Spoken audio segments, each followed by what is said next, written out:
Hi, Rick here, chef on a budget. I know it's been ages, I'm really sorry. I've been so busy with my paying job that I haven't had time, but I built this little beauty in winter. You might have saw a couple of posts I put up of my oven, and we've had nothing but good times with it. We've done roast, pizzas, oh God, all sorts of stuff. But tonight I'm going to do a paella. Now this is just a really quick, it's not a, like, don't expect anything to be on like quantities or anything. It's going to be real quick. So pork tonight was only like $5 a kilo up at the local shop for a leg, boned out rolled leg. So I thought what I'd do, so what I've done, come around here, is I've got a pan, a paella pan here. I've got some pork fat that I've trimmed off. Now I'm going to render this fat. Oh, that's got a bit of skin on it, we don't really want that.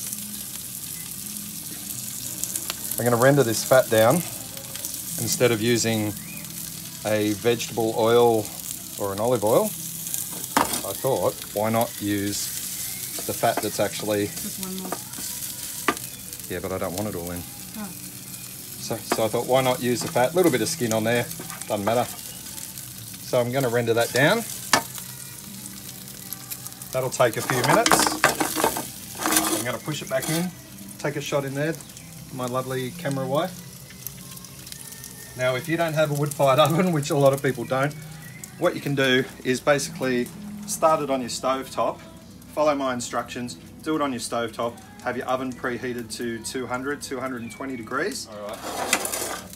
All right, so this is rendering down.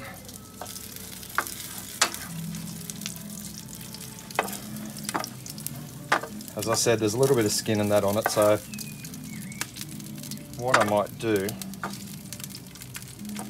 just push that to one side for now. So, in this bowl, you can use whatever. I've just raided my fridge. I've got mushrooms, a little bit of pumpkin, some cherry tomatoes, some fresh thyme, a pug if she doesn't shut up, some onion, garlic, what else have I got? Capsicum, and then I've got some chili flakes. You can use fresh chili, but I didn't have any fresh chili. A little bit of turmeric, not for flavour. I don't have any saffron, so I just thought just for colour I'll put a little bit of turmeric and some smoky paprika. So that, as I said, no quantities, right? So that's just going in.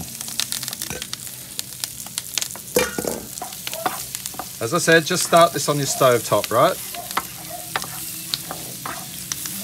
Now just stir it around. The cherry tomatoes are gonna burst eventually and soften, and they'll be lovely. They'll add a really nice bit of sweetness to this.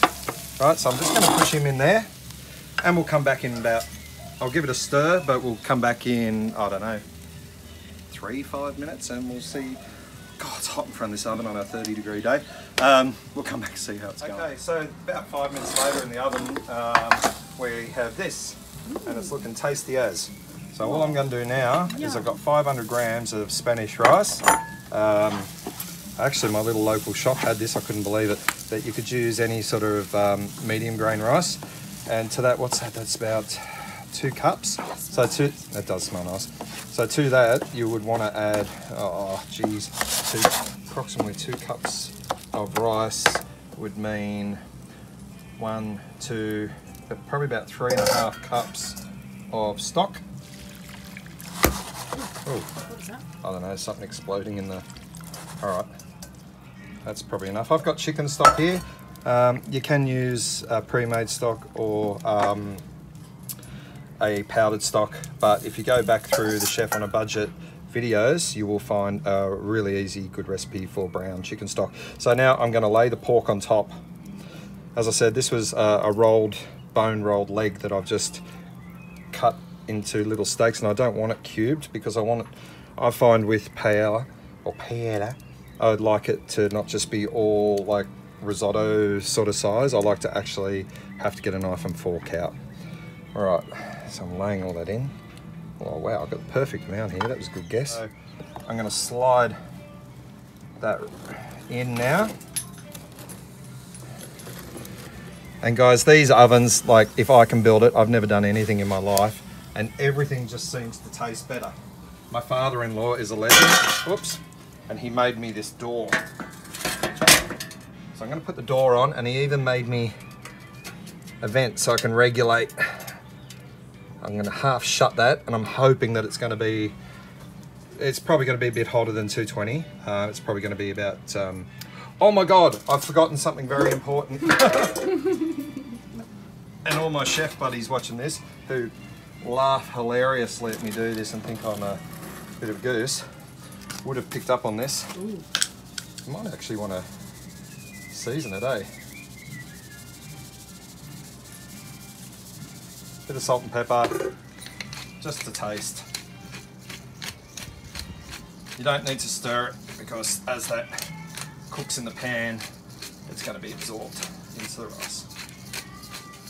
And then if you want a bit more seasoning, well, you can season as you're eating. All right, so I'm going to leave that for about, doesn't need to be that close to the fire, about 20 minutes. My camera lady's going to go in and see if she can get a shot of it in there. I'm going to leave that for about 20 minutes. We'll come back and we'll see. Okay, so that's in the oven. We'll leave it in there. It could take anywhere from half an hour to an hour. You can check it, but don't stir it, because what you're after, compared to a risotto, is you want that thick base. You want it to catch on the bottom of the pan and give that crunch. That's what makes a good paella. So hopefully we'll see what happens, and we'll come back in about 45 minutes. Yes. Okay, so this has actually taken about 15-20 minutes longer than I thought it would. That's the beauty of a wood-fired oven. I do have a thermometer here, a laser thermometer, but you know, it's not a precise science. Anyway, I'm going to pull it out now. I've put some peas on top, and I think we're ready for dinner. That's very hot. Yeah, don't tread on the door. Don't walk backwards onto the door, because it's going to be stupid hot. So let's pull this out and see what we got. Oh my God, yes. All right. So that's what we got. I reckon it's cooked, and by the edges you can see the dark bits on the edges. It's a bit darker that side, which is telling me in this oven. Obviously not fan force, I probably should have spun it around at least one more time. But let's go inside and we'll dish it up. Okay, so I've brought it inside. Excuse the state of my cooktop from last night. I got a big handful of chopped continental parsley that I'm going to put all over the top. Now, I can't tell you exactly what this costs, but I reckon there's 1, 2, 3, 4, 5. There's about at least 6 portions here. The pork cost me $10, but I've got enough in the fridge for a stir fry tomorrow night. Rice was $4. Yeah, anyway, it's probably a few bucks a portion. And there we have it. We have a pork paella. So I'm gonna dish this up, and hopefully, oh, I feel the crunch on the edge. And of course, similar principle, you can do it with seafood. Chicken and chorizo is a great, oh yeah, look at that crust there. Got that nice crust on the edge. That's what you're after. Okay, so there we have it. Pork paella, probably about, oh seriously, like $4 a portion. And that's it, and I'm sorry it's taken so long to do a video, and I'll see you next time. Chef on a budget.